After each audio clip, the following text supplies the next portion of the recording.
I'm here with Greg. He's the owner of Chicago Auto Pros, which we've started to work with on detailing and washing, but he's also the owner, more importantly, the owner of this. What is this? Tell me about it. This is a 2000 BMW M5. It's called an E39, if everyone knows what an E39 is. I've owned it for about 4 or 5 years. And it's a car I've always wanted. It's a super badass sports sedan. It's fast, it's quiet, and it's nice. It's a nice sleeper. It's you can drive down the road and nobody knows what it is. It doesn't scream that my mother didn't hug me enough when I was young. Right. But it's still a badass sports car.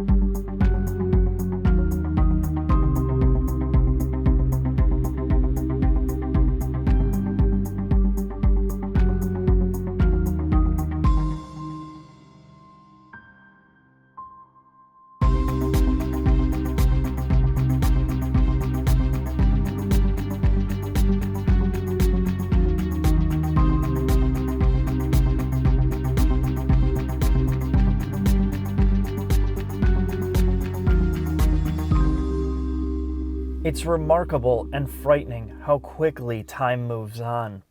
I remember 20 years ago sitting at my computer desk, dreaming of one day sitting in this car or driving it. And here I am, better late than never. Now that I'm inside the 2000 M5, there's a few things I noticed. Clearly, aesthetic design on interior spaces has changed a little bit, but not as much as you would think. Now, let's talk about something that stands out. Physical controls. The physical control structure on the center stack.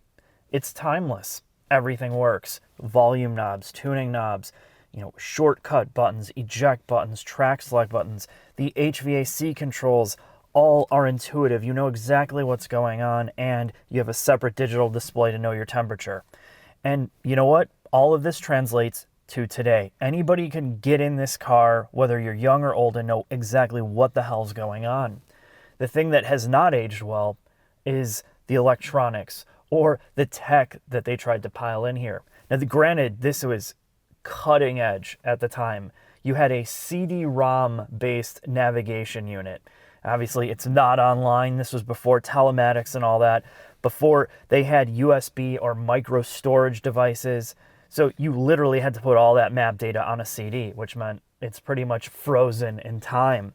The LCD screen here is non-touch. You use a rotary knob, which you can see was kind of the starting point for iDrive. Now, you did also have your DSP or EQ settings on the screen, which removed it from the physical realm. So a lot of this was the foundation of how it all started. But it does not age well. And this is one of the things that I talk about on modern cars. People get so hyped about electronics. And this is exactly the same thing you're going to see in newer cars in about 10 years. All of this stuff is going to be outdated. All the things that still work are the tried and true physical stuff. And one of the best things about this as well is it had integrated cell phones designed by Motorola for BMW. So you could press this eject button, you get this StarTAC phone from Moto, and you can pick up and make a call.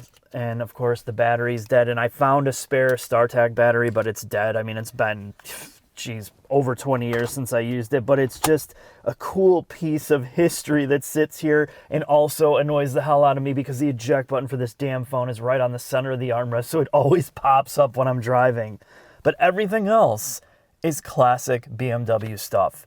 The stitching on the dash, the suede headliner, everything is so solid and quiet in here. It's exactly what you would expect from an M5. And honestly, this car feels way better than I thought it would after 20 years. In fact, you would never guess it. It might even be a 5-year-old car with the way that it's put together. And I think, we could talk about all the other stuff like the wood, the gauge cluster is kind of the same as it's always been. Now, there's some things that don't work, like the LCD readout on the gauge cluster is starting to bleed. The numbers and letters are running together. This only has a tape deck on the inside. The CD player's in the trunk, or the 6-disc changers in the trunk, along with the GPS navigation data. So, I mean, basically, everything works on this car from a mechanical perspective, except some of the technology starting to fail. Now, I could bore you with all the details in here, but let's put this on the lift and talk about some of the mechanical aspects of what made this M5 so special back in the day.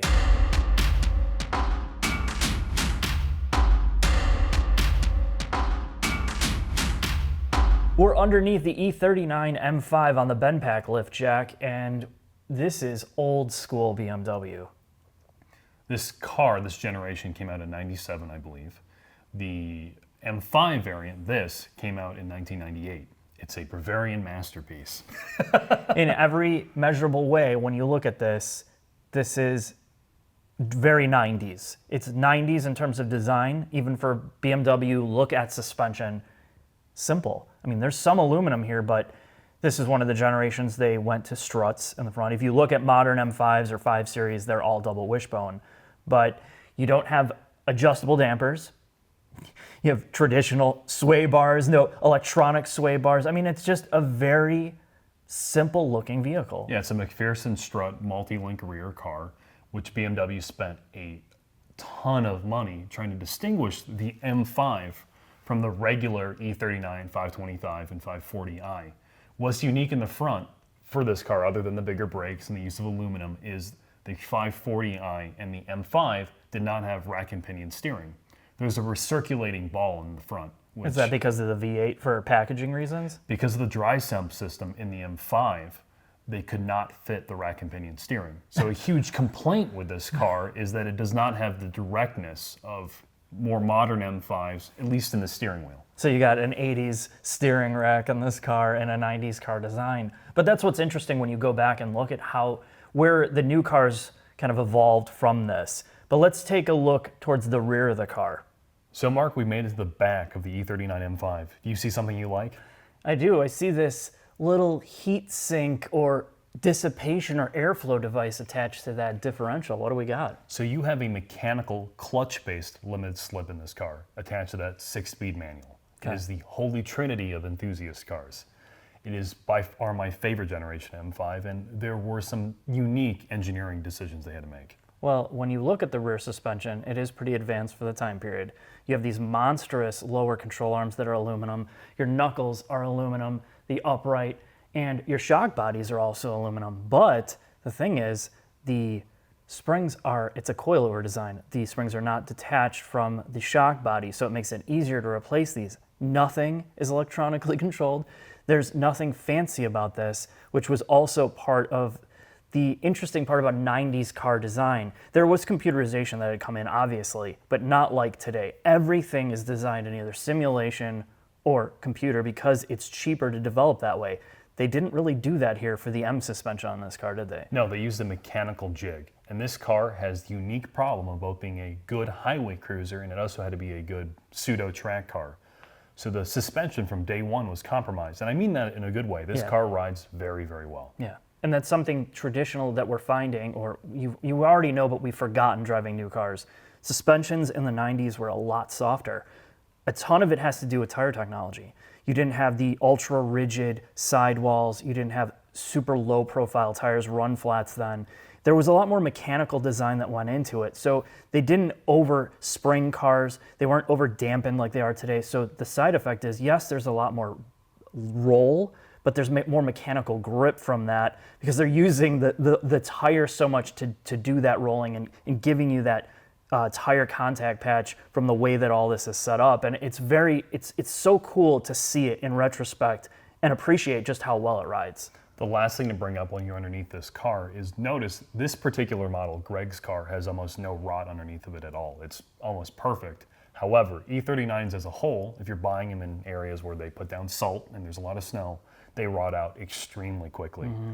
All the bushings and wiring and tubing, all the rubber-based components underneath these cars rot out as well. Yeah. You'll burn through fuel pumps. it's an expensive car to keep on the road. Yeah, This and is that a it's 20-year-old yeah. supercar. Right, and that's true. I mean, that could be said for any car that was in the Midwest at this point. But if you're looking to buy this car, definitely get pictures of the underbody. If it's at a dealership, they can put it on a lift. Take a look at the subframe area, the suspension components. If you see rot anywhere here or anywhere in the back or the front half, I would walk away. It wouldn't be worth it. I am afraid to even come next to this paint because I think Greg will break my kneecaps with a baseball bat if I even smudge this up. This has to be one of the cleanest and finest examples you could possibly see in the Midwest. You'd be fooled into thinking this is like a 2-year-old car. Yeah, it's mint. But more importantly, Mark, do you know what this engine's called? It's probably something like the S7000.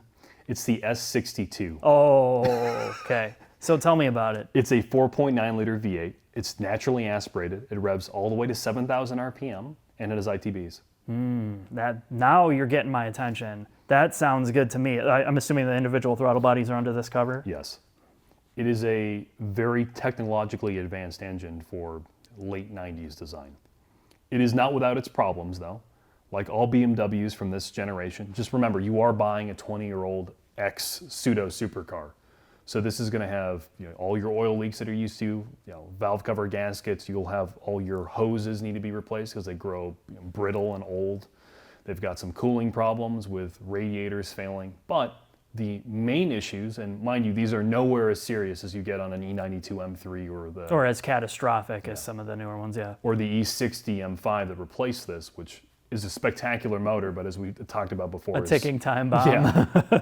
This has rod bearing issues, but they're far less severe and on far fewer cars than there are on later M5s.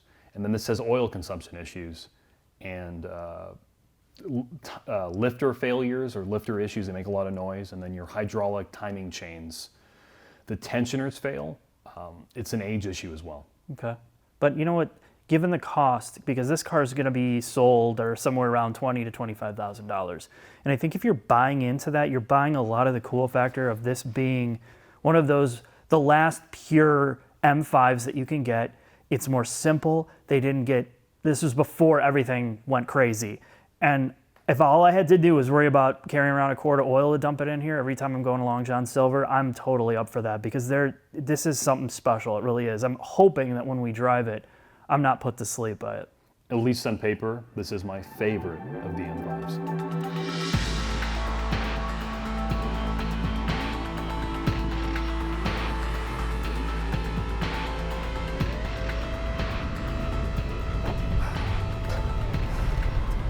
Well, Mark, starting off in the E39 M5, and this is a particular hero car of mine, and I know it's for you as well, right? Yeah, it's one of those rare cars that when I was younger, I thought I had to be in this, and I talked about that earlier.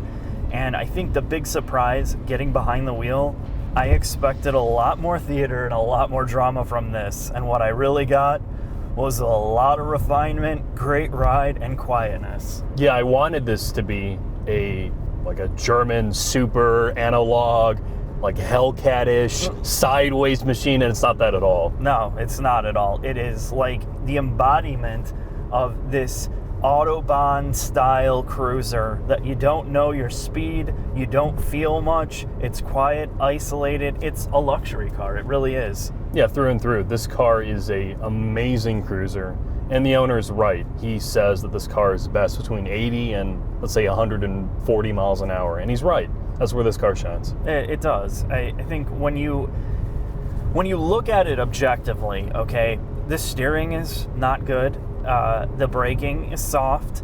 The manual transmission has minimal feel, and this car has some more in third and fourth gear synchro, so it's a little bit more difficult to drive.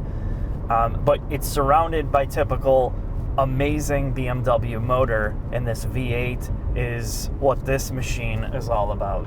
Yeah, it's an extremely smooth power plant with limitless character. It's badass. It is. It really is. And I think when you understand that, and you understand that this was kind of predating, it was the time before BMW decided that they were going to go all in on maximizing tech and maximizing tech and complexity over simplicity. That's where this car is really cool because it does feel like a 90s machine. And a lot of the 90s traits that people love are still here. And one of them is, well, it just kind of, it kind of goes sideways with almost no effort, which you don't typically get in modern cars. Everything would be, you'd feel power being reduced, you'd feel the traction stability control always cutting in. And in this car, literally, if you want to go sideways, if you want to kill yourself, you can. And it's got the 90s ride quality. It was before everything was over dampened, oversprung. You don't have concrete tires on this car, so it just glides over everything. And yeah, there's a little bit of body roll, but I would say that this rides better than pretty much any modern luxury car. This rides better than the most modern competition M5 we drove recently this year. I mean, this is a very comfortable car, and it's nearly silent. I thought there'd be a lot more exhaust and engine noise, and there's not. No, there's absolutely nothing. No sound at all. It's just like, all right, I'm gonna go to sleep. You better have your eye mask on. This It's like a Bavarian church in here, yeah. And I think that's the thing for me. You know, I definitely expected something I expected more from this. And Madonna in the backseat screaming. Yep, it's not that. It's not that car at all.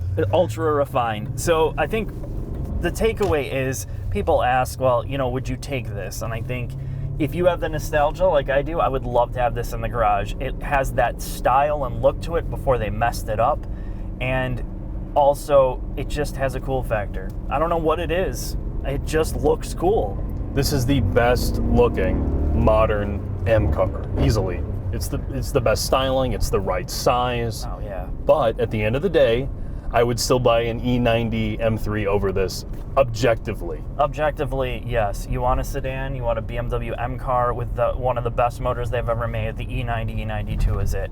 I would have to take that over this, and not for any other reason than it really is a better car. It really is. But this motor, the way that this car feels, it feels like this was the E90 was the evolution of this in every single way. It had a better trans, better chassis, better feel, higher revving motor. It has more acceleration than this car does, but it doesn't ride as quiet, and it's not nearly as smooth as this. Well, I'm going to take you off the line here. You can have a quick listen to the motor. I don't want to kill this car. It's an owner's car, so let's have a listen.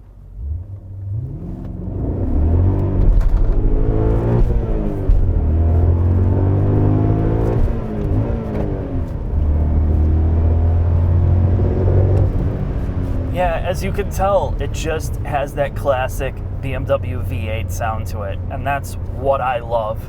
Effortless acceleration, smoothness, and refinement. And it revs high. It does. It revs to about 7,000 RPMs, and you know, that may not seem like a lot, and you just have to put in perspective the time period this car was made. It was a this big was deal. the fastest sedan, period, in 2000. Or 98, or whenever this thing came out. Oh yeah, it was supercar territory, right? Go right to fifth and avoid those bad synchros. I'm just sitting here on the edge of my seat. But now's a good time to get into the final thoughts, where we can sum up everything from our experience with the M5. All right.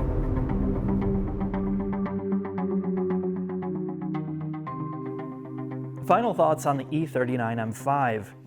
And I gotta tell you, when I was a younger gentleman, I was indoctrinated by the BMW films with Clive Owen, where he was driving this car and throwing Madonna around in the back seat. That was done by Guy Ritchie. And Greg, the owner of this car, wanted it or loved it for the same reason.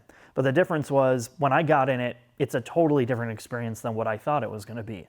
In fact, it is so refined, it's so smooth, it's the ultimate highway cruiser. The naturally aspirated V8 is just like butter. I mean, you literally feel nothing. When it revs out, it's super smooth. It has that kind of, if you've ever been in the E90, E92 M3, that V8 feeling to it, it has that sense, but just a little bit more restrained. The ride quality is amazing. We've talked about that to death. It's just so supple over every pavement type, any speed, it just feels quiet. And that's kind of how I would sum this up. Greg says it's a sleeper. And it is, if you know what the car is, this is a vehicle you absolutely have to have in your garage at some point. And you know, at the $20,000 to $25,000 price range, if you can find an ultra clean one like this, just do it. But you're gonna need to set some money aside for little things, you know, to replace electronics, oil leaks, like in Greg's case, second and third gear need to be rebuilt in the manual trans, but really that's about it. And I really enjoyed driving this car. Definitely check it out. If you're on the fence, just do it. But let's head back to Greg. He's going to talk about a promotion that Chicago Auto Pros has. When we started working together with Chicago Auto Pros and Savage Geese, it was a really beneficial partnership because we were trying to teach you guys how to help people take better care of the cars that you clearly know so much about. And I know absolutely nothing about taking care of cars from the exterior portion. And that's all I know how to do. So it really is beneficial to the both of us and the people that are watching, because I think they do get a lot out of it. Absolutely. So you have a promotion that you're trying to set up. Right now, Okay. through November 15th, we're doing a $1,000 giveaway on carguysupplies.com, where it is you can go and you can enter, and then there's lots of additional ways that you can get more entries into the raffle by going to watch one of your videos, by going to our Facebook page or checking out our Instagram page. A lot of ways to win. You can get $1,000 in free car care supplies, and who doesn't need more car care supplies? Especially you. I've seen what you have. Yeah, my rubbing alcohol and paper towels. Oh, God. I'm on my laptop right now. This is the gentleman you're leaving me for? Very well. I hate this Savage Geese. I'm going to show you how to get rid of him. Just like this.